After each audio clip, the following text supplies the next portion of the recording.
Բարև ձեզ Տիկին Բադալյան։ Բարև ձեզ։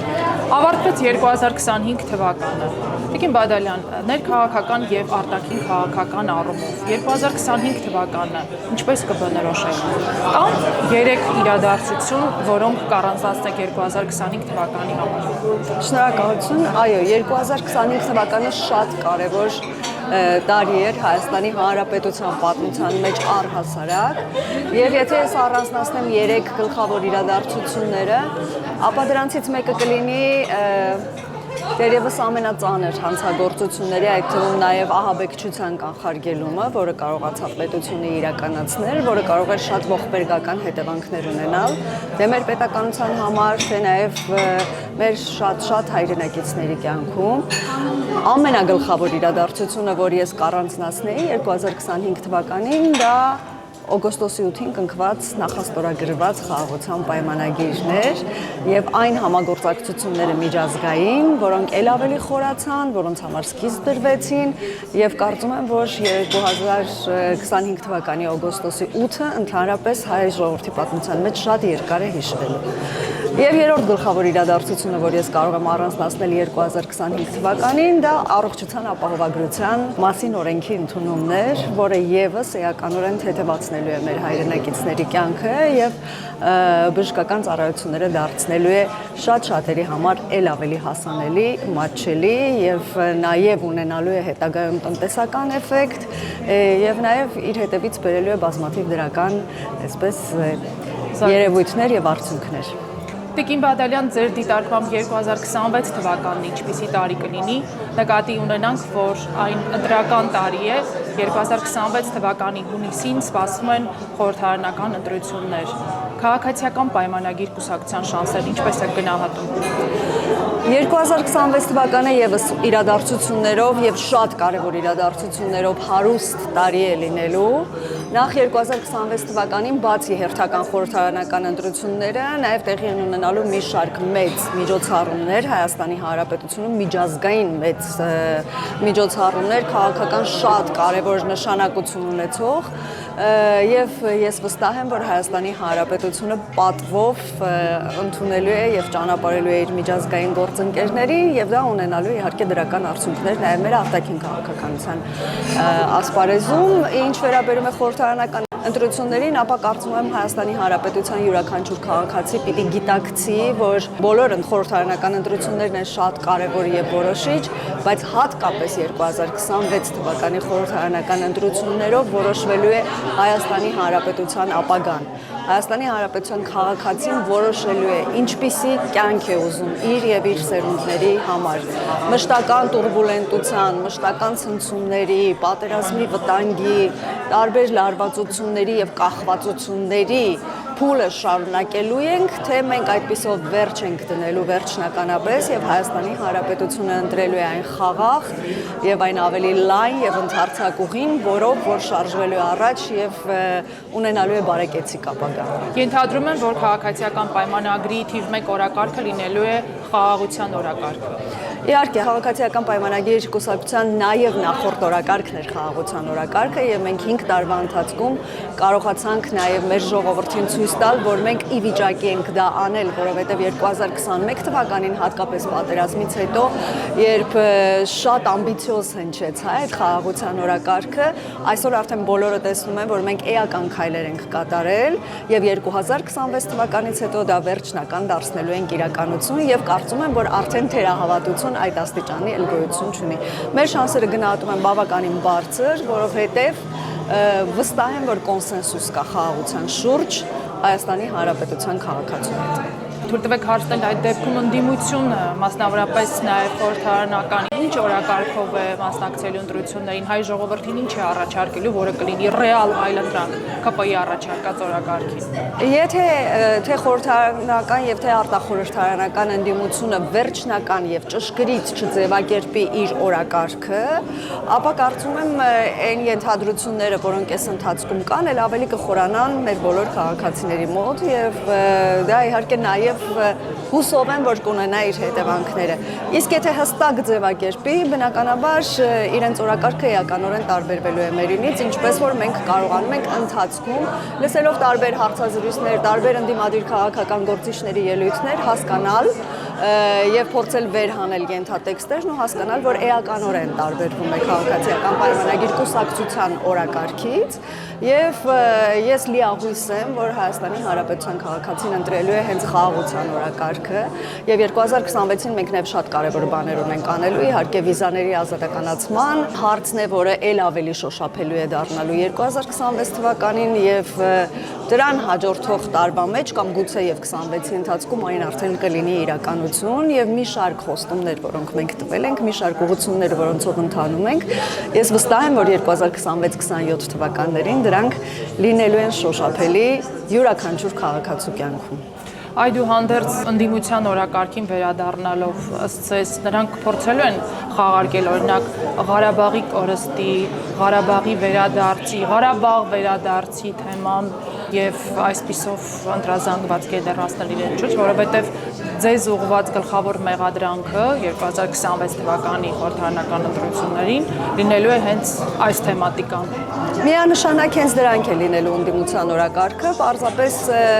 մեր քաղաքացիները պիտի ավելի ողջախոհ լինեն եւ ավելի խորը մտածեն ինչն է իրատեսական եւ ինչը ոչ ընդդիմության առաջարկած օրակարգից, որովհետեւ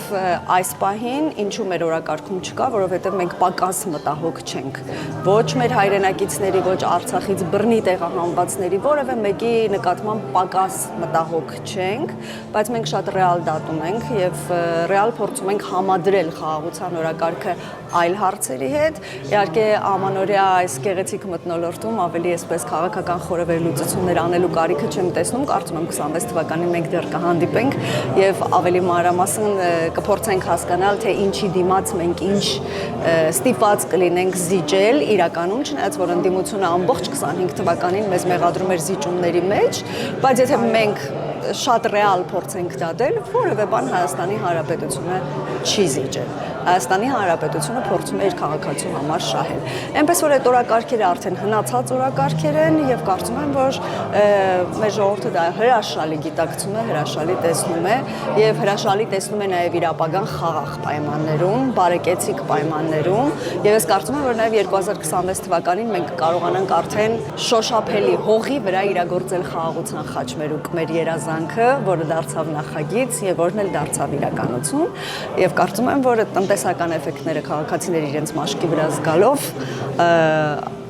այն բոլոր մտահոգությունները եւ այն ամբողջ ցավը, որ կուտակվել է վերջին տարիների ընթացքում մեր մեջ, կկարողանան հաղթահարել եւ հանգիստ կառուցել իրենց ապագան։ Տիկին Բադալյան, ներքաղաքական օրակարգի ամենատանկ թեման եկեղեցու շուրջ արդեն ամիսներ ցկվող ճգնաժամն է, որը կարծեք չի հանգուցալուծվում։ Ձեր կարծիքով այն ինչպիսի հանգուցալուծում կունենա, արդյոք կտրիչ Ներսիսյանը ինքնակամ կլքի վեհարանը, թե նրան աջակցող ինչ-որ միջոցառումների կարիք կզգացվի։ Այսպես մասնավոր դրվագների վերաբերյալ գուշակություններ անել չէի ցանկանա, բայց մի բան հստակ կարող եմ ասել, որ ինչպես որ մենք կարողացել ենք մեր բոլոր խոստումները իրականություն դարձնել, այնպես էլ մենք կարողանալու ենք մաքրել եկեղեցին բոլոր այն տարերից, որոնք որ հակասում են մեր պատկերացումներին, ոչ մեր նկատի չունեմ քաղաքացիական պայմանագրի, այլ ամբողջ հայ ժողովրդի պատկերացումների եւ արժե համակարգին, եւ մենք ունենալու ենք ել ավելի կայուն, ել ավելի մաքուր եւ ել ավելի ճիշտ իր գործառույթները կատարող եկեղեցի, որովհետեւ այն ինչ խոսում է ընդդիմությունը եկեղեցու մասին, այն որ մեր ինքնությունն է, մեր պահպանությունն է, մեր համար ամենակարևոր ինստիտուտն է եւ այլն, կարծում եմ, որ ընդդիմությունը ելի շարունակում է մնալ միջնադարում, որովհետեւ այո, այդ գործառույթները, որի մասին ընդդիմությունը խոսում է կամ ընդդիմադիր հայացքներ ունեցող ժողովրդի մի հատվածը, դրանք իրատեսական են գաղութային պայմաններում։ Դրանք իրատեսական են այլ կայսրության տիրապետության տակ գտնվող երկրի պայմաններում։ Հայաստանի Հանրապետության քաղաքացու բոլոր հոգսերը դրված են պետության վրա եւ պետությունը արժանապատվորեն այդ բոլոր խնդիրները լուծում է։ Երբեմն մի քիչ դանդաղ, երբեմն մի քիչ դժվարությամբ, բայց Հայաստանի Հանրապետությունը կարողանում է իր քաղաքացիների մասին հոգ տանել եւ եկեղեցին ունի մեկ առաքելություն այսօր պետականության պայմաններում հոգեվոր սնունդ ապահովել ժողովրդին, ազգային արժեքների միասնականության, այսպես ամբողջականությունը կարողանալ հաղորդել Հայաստանի Հանրապետության քաղաքացիներին եւ ինքը պիտի հրաժարվի քաղաքականությունից, որովհետեւ կառավարությունը հրաշալի կարողանում է թե ներքին թե արտաքին քաղաքականությունը գլուխ բերել եւ զբաղվի նրանով, ինչի համար ինքը ստեղծվել է ընդհանրապես եւ գոյություն ունի։ Արդյոք նաեւ այդ պատճառով է, որ կանխատեսվում է հիբրիդային պատերազմ, հիբրիդային հարձակումներ նախընտրական շրջանում եւ ըստ ձեզ կառավարող քաղաքական ուժը դիմադրող ունակ կլինի նման հարձակումներին, նկատի ունենանք նաև, որ Եվրամիությունը ֆինանսական միջոցներ է հատկացրել այդ պատերազմին դիմագրավելու համար։ Հիբրիդային հարձակումներ ոչ թե կանխատեսվում են, այլ դրանք իրականացվում են արդեն տևական ժամանակ եւ մենք կարողանում ենք այո դիմադրել։ Ինչ վերաբերում է 2026 թվականին, ապա մենք 2025-ի սկզբից արդեն տեղեկացնում էինք մեր հանրությանը, որ 26 թվականին դրանք շատ ավելի հզոր են լինելու, որովհետև նախատեսված է վերջնական կուլմինացիոն փուլով ջախջախիչ հարված հասցնել իշխանություններին։ Ես կարծում եմ, որ մենք պաշտպանունակ ենք բավականին կոփված եւ պաշտպանված ենք, թե որպես կառավարություն, թե որպես իշխող թիմ, թե որպես ժողովուրդ, բոլորս էլ արդեն դրան ինչ որ կերպ կարողացել ենք այդ պայմաններում համակերպվել եւ շարունակել մեր գործունեությունը,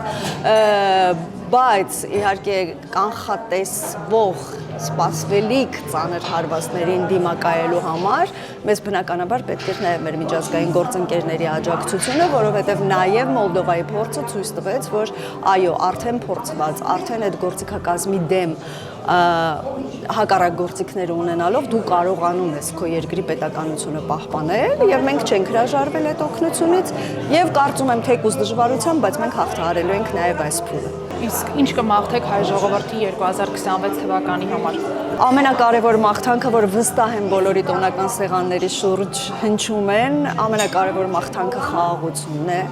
որպեսզի մենք ապրենք անվտանգ երկրում եւ միևնույն ժամանակ հայ ժողովրդին մաղթում եմ ներքին խաղաղություն, բոլորին անհատական, որպեսզի ներքուստ բոլորը լինեն խաղաղ, ուրախ եւ երջանիկ։ Դրա համար հնարավոր բոլոր պայմանները մենք կփորձենք ստեղծել, բայց այն ինչը որ մեր ձեռքերում չէ, ես հուսով եմ, որ կյանքը յուրաքանչյուրին եւ բոլորիս հավաքական իմաստով կտա դա ներքին խաղաղությունն է։ Որպես հետգրություն, Տիկին Բադալյան, ինչպիսի տան տիկին եք խոհանոցում։ Ամանորյա ճաշերը պատրաստելու, թխվածքները թխելու առումով հմուտ եք։ Ես այս իմաստով ընդհանրապես չեմ փոխվում, միշտ եմ այդպեսին եղել եւ կենցաղի ինձ համար շատ կարեւոր է ընտանիքի բարեկեցությունը, ինչպես նաեւ թե հոգեկան խաղաղությունը, թե խոհանոցը, թե մաքրությունը ինձ համար շատ կարևոր է, որովհետև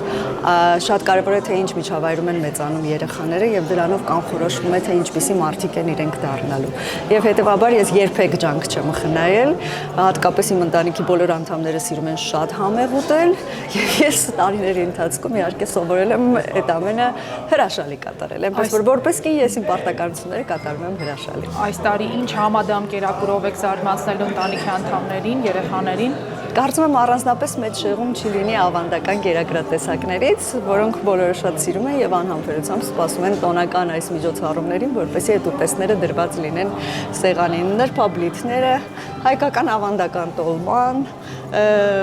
ինչու ոչ նաեւ խոզի ազդրը եւ այլ ուտեստներ, որոնք ընթացքում աղցաններ եւ համեղ ուտեստներ, որոնք ես ընթացքում իհարկե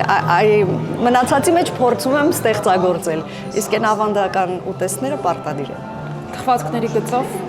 ինչ կասեք։ Ավելի թույլ մոտեցում ունեմ թխվածքների գծով։ Իհարկե չեմ զլանում, ինքս կարող եմ պատրաստել, բայց կարծում եմ, որ դրանք չեն համենայն դեպս մեր տանը ընդունված ամենակարևորը թխվածքները չեն։ Քաղցրավենիքն է կոնֆետների տեսքով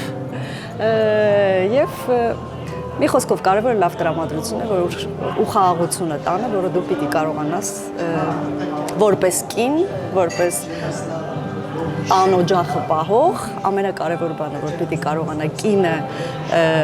այսպես մատուցել իր ընտանիքին, դա ընտանեկան խաղաղությունն է։ Շնորհակալ եմ հետաքրքիր զրույցի համար։ Ես եմ շնորհակալ։ Շնորհավոր Աման օրը եւ Սուրբ Ծնունդ։ Փոխադարձ շնորհավորանքներ։ Հավանիչ տեսանյութը եւ բաժանորդագրվիչ նորությունները բաց չթողնելու համար։